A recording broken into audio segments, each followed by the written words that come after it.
Hi guys, I've got something in the oven. I'm not going to record this a fourth time. I've already done it once. Right, the debacle with the revelations and what's gone on.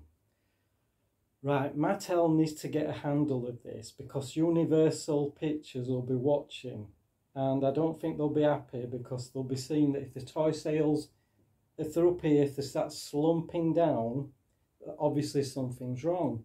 And some fans are entitled to be angry and upset how this series has been perceived, you know, how some characters look. And, you know, other people are now getting attacked, which they shouldn't be. You know, when the producer, I'm not going to say his name, he should not have gone after the fans and kept bringing up Clownfish TV because that was just stupid, you know.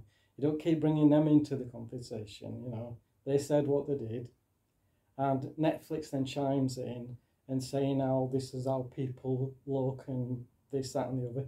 If you're antagonising the fans, people are just going to cancel subscriptions and the toy sales are going to take a nosedive because parents won't want their kids buying Mattel's product.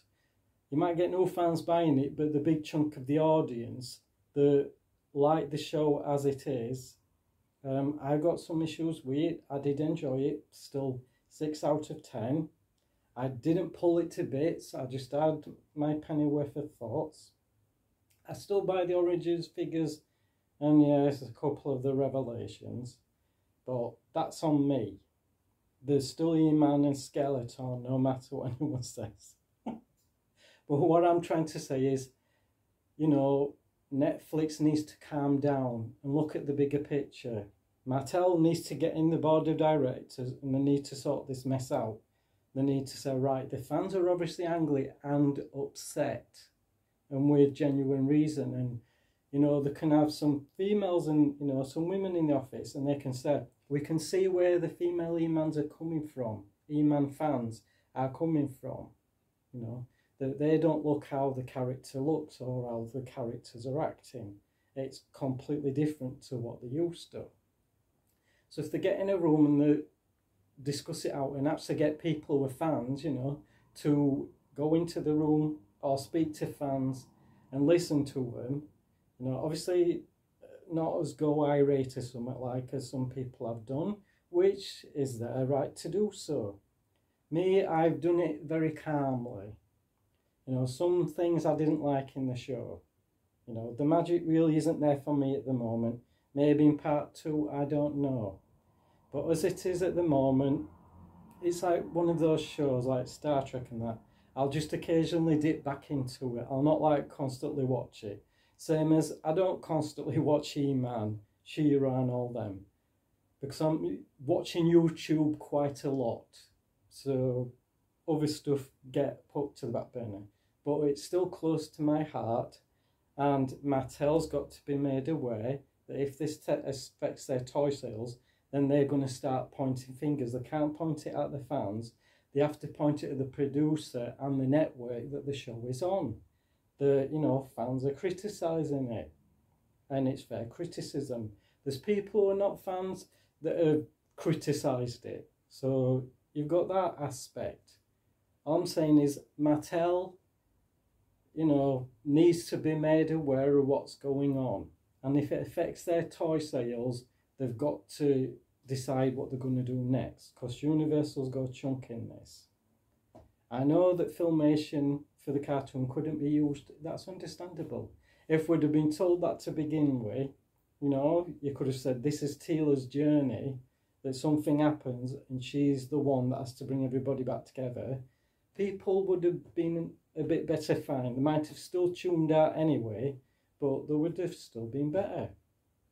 So that's all I've got to say. You know, Mattel, listen to the fans. You know, they're telling you they don't like aspects of the show. And it is not review bombardment. It's not few people doing it. It's fans that are generally upset with the show. They've all got the different issues for it. Me, there's the few odd things. You know, I did watch it. It didn't stop me watching it. But the magic I felt, especially with the 2002 version, that really got to me. The new adventures not so much. It just took hell of a lot to really get into that show. I have fond memories of it now, which occasionally I will watch. Same as the original show. Yes, it was cheesy and, you know, some characters were LGBT inspired. Who knows? But it's the fans that are important. You know, if you're going to promote a show, don't lie to them. Do the marketing right. That way you won't get all this huge backlash. That's all I've got to say. I just don't, it doesn't affect Mattel, but they need to look at it and realise, right, something's happened here. We need to go in and sort this mess out. You know, because if it's going to affect our sales, then this doesn't look good, and especially to Universal, that owns the full rights to the property. So I hope and pray that Mattel keeps doing what they're doing, and they listen to what people are saying, and especially the female audience that loves He-Man and She-Ra. You know, if they listen to them, you know, if they get the points across, not like really angry, just sort of like me, calm, and just say, there's just some things I didn't like, and can you just fetch this up and listen to us? That's all we're doing as fans. We just want our voice heard. Yeah. Sorry for rambling. I just hope Mattel doesn't suffer and that things can pick up from there. Anyway, guys, I will go to get my dinner and I'll catch you later. Bye.